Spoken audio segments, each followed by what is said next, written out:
La planète football avait les yeux rivés hier sur la pelouse du Parc des Princes, théâtre de l'affrontement entre le Paris SG et le Real Madrid. Grâce à une prestation collective aboutie de la première à la dernière minute, les hommes de Mauricio Pochettino ont remporté la première manche de ces huitièmes de finale de la Ligue des Champions, 1-0. Dans une ambiance des « très grands soirs », Kylian Mbappé a terrassé les Madrilènes dans les dernières secondes. Preuve que le génie français a encore bien la tête au PSG, malgré les rumeurs persistantes d'un départ au Real Madrid. Comme bien souvent cette saison, le crack français a sorti la cape de super-héros pour sauver la maison rouge et bleue. Sur sa première page, le journal L'Équipe le met à l'honneur. Messi, c'est encore lui, avec un petit jeu de mots en référence à son coéquipier argentin Lionel Messi, qui a loupé un penalty. Pour le journal Le Parisien, c'était un Mbappé royal, qui a fait exploser le Parc des Princes en offrant la victoire à son équipe. Dans ses pages intérieures, Le Progrès estime que Mbappé récompense Paris, car les rouges et bleus ont eu les occasions, et auraient pu s'imposer plus largement s'ils s'étaient montrés plus adroits devant le but. En Espagne, la performance de Kylian Mbappé n'est pas passée inaperçue non plus. La preuve, aucune ne fait référence au Real Madrid, c'est bien le champion du monde français, qui est sous le feu des projecteurs. Qu'est-ce que Mbappé est bon, s'exclame Marca, journal pro Madrid. Même son de cloche du côté de As, la prestation des Madrilènes est belle, et bien reléguée au second plan, il n'y en a que pour Mbappé. Le journal madrilène estime que ce gamin est une bombe.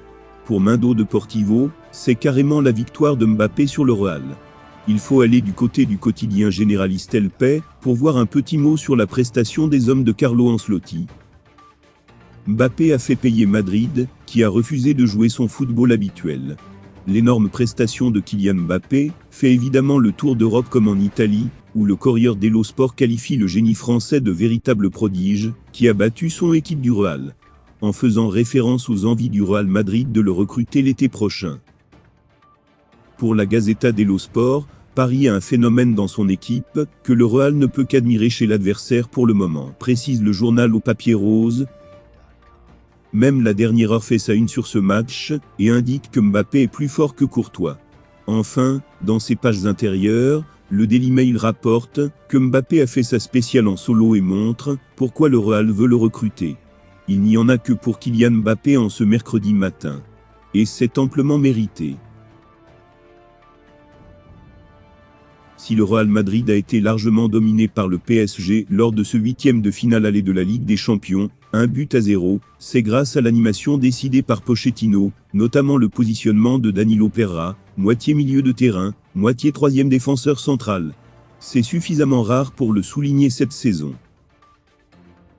Le PSG a complètement dominé son huitième de finale aller face au Real Madrid, 1-0.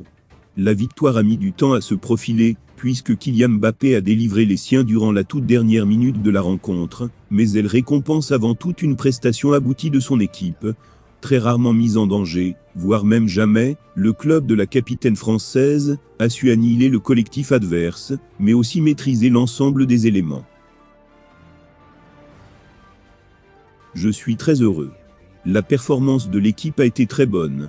On a globalement été meilleur que le Real, on a mérité la victoire, se satisfaisait Pochettino.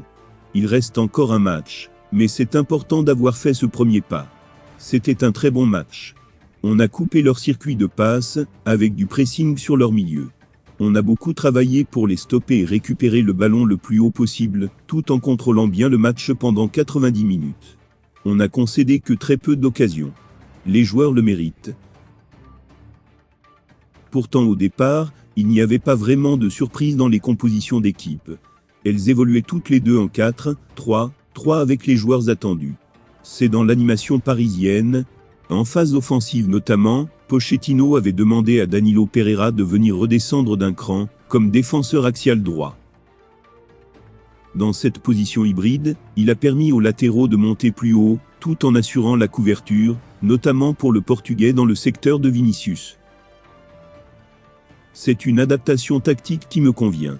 On a de grands joueurs ici, avec Messi et Hakimi, qui sont assez offensifs donc je suis là, pour contrebalancer les deux. C'est une tactique que je peux bien faire. En première période, on a bien joué, mais après la pause, On a mis plus d'intensité, on a fait les choses bien, et on leur a fait du mal, analysait le milieu de terrain de 30 ans, auteur d'une prestation très sérieuse au parc. Grâce à cela, le PSG a multiplié les centres, 17 contre 5, et pouvait avancer en utilisant au maximum la largeur du terrain. Même à la perte du ballon, ce dispositif permettait de gagner du temps dans le contre-pressing. On a eu des difficultés à sortir dans la pression, ce qu'on fait bien d'habitude, on a manqué de coordination en défense, reconnaissait Carlo Ancelotti à la mine des mauvais soirs. Non, ce n'était pas une bonne soirée pour nous.